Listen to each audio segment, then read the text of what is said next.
بسم اللہ الرحمن الرحیم۔ پیارے بچوں، عید الاضحیٰ یعنی بقرہ عید یہ ایک تہوار ہے جو مسلمانوں کا ہے نا۔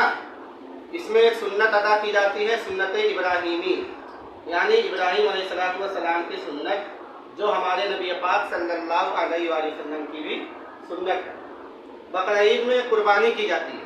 قربانی کے دن 3 دن کے ہوتے ہیں، کئی دن کے 3 دن کے ہوتے ہیں۔ تو اس میں جانور کی قربانی کی جاتی ہے، بکری، بکرا، دمبی، دمبا، بھیڑی، بھیڑا، میڑھی، میڈھا، اور گائے، بیل، بھینسی، بھینسا، اونٹ اور اونٹنی، ان کی قربانی کی جاتی ہے۔ بڑے جانور یعنی گائے، بیل، بھینس اور اونٹ اور اونٹنی میں 7 آدمی شریک ہوتے ہیں۔ بکری اور بکرا میں ایک ہی آدمی کی طرف سے قربانی کی جاتی ہے نا پیارے بچوں۔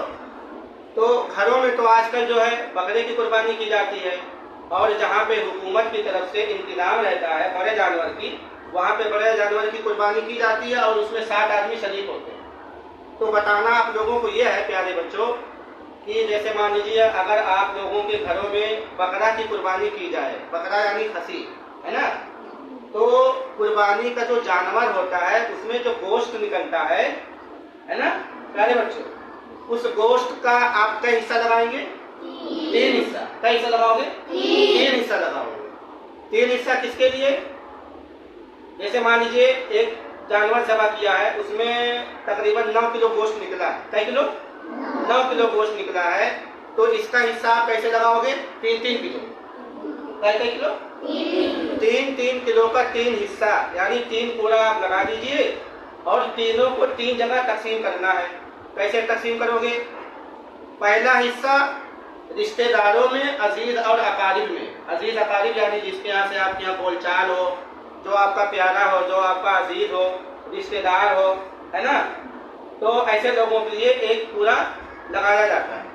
اور ایک یہ جو پورا رشتہ داروں کے لیے لگاؤ گے، اس کو ان کے یہاں بھجوا دینا ہدیہ کے طور پہ، یہ میری طرف سے آپ کے یہاں ہدیہ ہے۔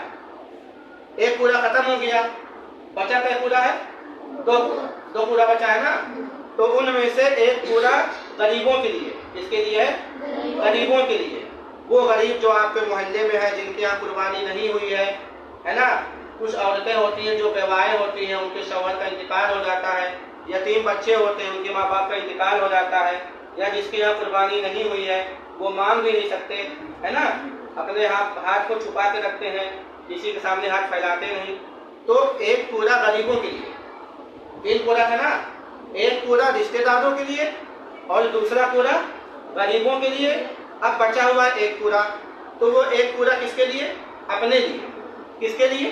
اپنے لیے۔ بھائی اپنا بھی تو حق ہے، ہمارے بھی تو لڑکے بچے ہیں، ماں باپ ہیں اور بھائی بہن ہیں کہ نہیں ہے؟ تو ایک پورا اپنے لیے، ایک پورا رشتہ داروں کے لیے، اور ایک پورا غریبوں کے لیے۔ کبھی کبھی ایسا ہوتا، مان لیجیے جیسے ہمارے گھر میں ایک بکرا کی قربانی ہوئی اور ہماری فیملی بڑی ہے نا، بہن بھائی زیادہ ہیں، بچے زیادہ ہیں، فیملی بڑی ہے، خاندان بڑا ہے، تو مان لیجیے جیسے ہم اگر رشتہ داروں میں بانٹیں گے، غریب غربا میں بانٹیں گے تو گوشت ختم ہو جائے گا۔ تو کوئی آدمی سادہ گوشت کھا لینا چاہتا ہے، نہیں دینا چاہتا ہے، تو کہا کہ ٹھیک ہے کھا سکتا ہے، لیکن اگر سوچا جائے ہے نا تو مناسب نہیں ہے۔ کیوں نہیں مناسب ہے؟ کیونکہ دیکھو جو قربانی کر رہا وہ تو بہرحال اس کے پاس پیسہ ہے، وہ تو سال بھر کھاتا رہتا ہے نا، سال بھر نہیں کھاتا ہے، اس کے پاس پیسہ ہے، جب چاہے تب خرید کے کھا لے۔ لیکن رشتہ داروں میں کچھ لوگ ایسے نادار ہوتے ہیں، غریب ہوتے ہیں، اور محلے میں بھی کچھ غریب لوگ ہوتے ہیں، تو ان کا حق ہوتا ہے، ان کا حق ہوتا ہے کہ ان کا حق ان تک پہنچایا جائے، ہے نا۔ اگر آپ 4 بوٹی نہیں دے سکتے تو کم سے کم 2 بوٹی دیجیے، ہے نا۔ تو پیارے بچوں، آپ لوگوں کے گھروں میں جب قربانی ہوگی تو اپنے والدین سے بتائیے گا کہ قربانی کے جانور کا 3 حصہ لگائیے۔ قربانی کے جانور کے گوشت کا کئی حصہ لگانا ہے؟ 3 حصہ۔ ایک حصہ رشتہ داروں کے لیے، ایک حصہ غریبوں کے لیے، اور ایک حصہ خود اپنے لیے، ٹھیک ہے۔